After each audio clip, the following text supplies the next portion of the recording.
anybody else just feel like something's coming? It's an actual palpable feeling for me. You're not alone, for many of us can feel it. We can sense it deep inside of our bones. Now, what is it that we are feeling? Well, it's the return of our King. For what we are all seeing and feeling is Luke 21:25-28. And there will be signs in the sun, in the moon, and in the stars, and on the earth distress of nations with perplexity, the sea and the waves roaring, men's hearts failing them from fear and the expectation of things which are coming on the earth, for the powers of the heavens will be shaken. Then they will see the Son of Man coming in a cloud with power and great glory.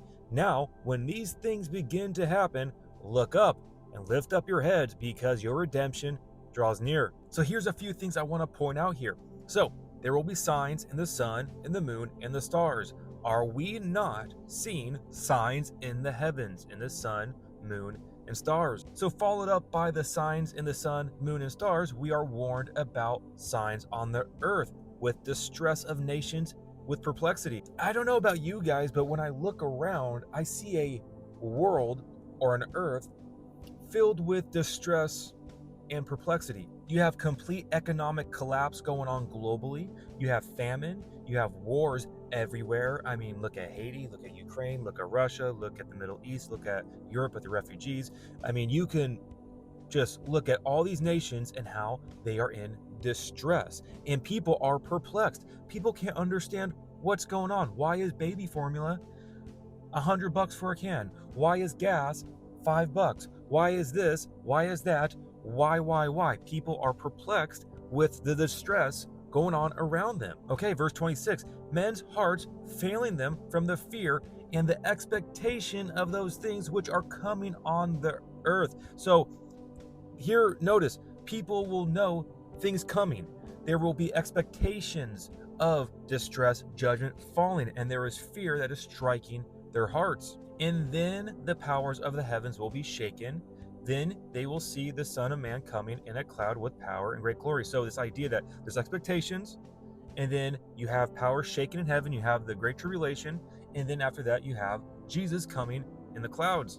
Now verse 28, when you see these things begin to happen, so when you see signs in the sun, moon, and stars, you start to see that happen. When you see distress of the nations with perplexity, and you see the sea and the waves roaring, and you see men's hearts failing them because of the expectations of those things coming, because we are all expecting horrible things, right? You have the world pushing climate change. You have this whole idea of economic collapse. They are expecting disaster, and there is fear. So when you see these things begin to happen, do you run to your bunker? Do you prepare to survive down here?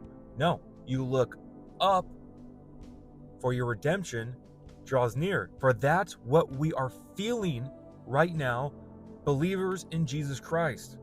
We are feeling our redemption draw near, because we are seeing signs in the sun, moon, and stars. Whether you want to scoff and mock at that, that's fine. Go ahead. You can believe whatever you want. You can think everything's fine. You can think that this is silly, that we're not living in the end times, that everything's going to continue going on how it is, just whatever. You can believe whatever you want.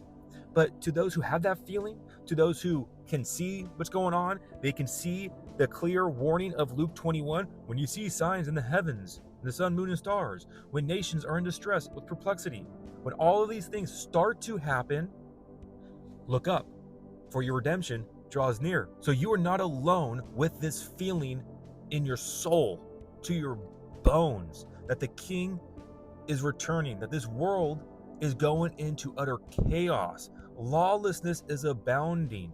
The love of many are growing cold, which is another warning that Jesus gave us. You have the rise of AI and technology, digital currencies, digital identification. You have so much going on, the convergence with Israel becoming a nation, sacrificing the red heifer so they can build the third temple. That way you can have the Antichrist sit in the temple and desecrate it and declare that he is God. You have all of these things lining up, the technology for the mark of the beast. The complete lawlessness, though, I mean, it is just unbelievable, the complete lawlessness. But Luke chapter 21, when you see these signs, look up, when these signs begin, and they are starting, they've begun. So, as a believer, look up, for our redemption draws near. And do not allow the scoffers and the mockers to accuse you of fear mongering. Could you imagine the disciples accusing Jesus as a fear mongerer in Matthew 24 when he was telling them what's coming? Like, yeah, there's judgment coming. You know, you're going to have all of these things coming. Imagine one of the disciples. Jesus is fear mongering. He's fear mongering, guys. Come on. It's all about love and peace. Like, what? What do you mean fear mongering by pointing out disaster coming? Like, that's fear mongering? That's called wisdom. It's called seeing the writing on the wall. I mean, imagine when John was getting his revelation in the book of Revelation. Imagine him speaking out. This is fear mongering. This is really scary. This is fear mongering. I thought it's all about love and peace and happiness. Like, there is a holiness to God with his judgment. And we as believers do not have fear in the sense of fear of going to hell. God has not given us a spirit of fear, but love, power, and a sound mind. But we have wisdom of things coming, and we have urgency, and we allow this to cultivate a right perspective of God, knowing things coming. Like, I just go on a rant here because so many people accuse me of fear mongering. Oh, you're fear mongering. Oh, whatever. It's like, believe whatever you want. But we can all feel it. Those who see the times that we are in, we can feel the King returning, and we know what that means, that the Great Tribulation is coming. So let this cause urgency to get the gospel out, to sow seeds, to love on others, and to speak truth. Warn others. When people are perplexed, I have so many people that I know that they see the economy, they see the government, the corruption, they see the state of the world, and they are so confused, like a termite in a yo-yo, confused beyond belief, perplexed. So we need to give them truth. Yeah, there's my little rant. Love you guys all so much. God loves you so much. And remember, the just shall live by faith.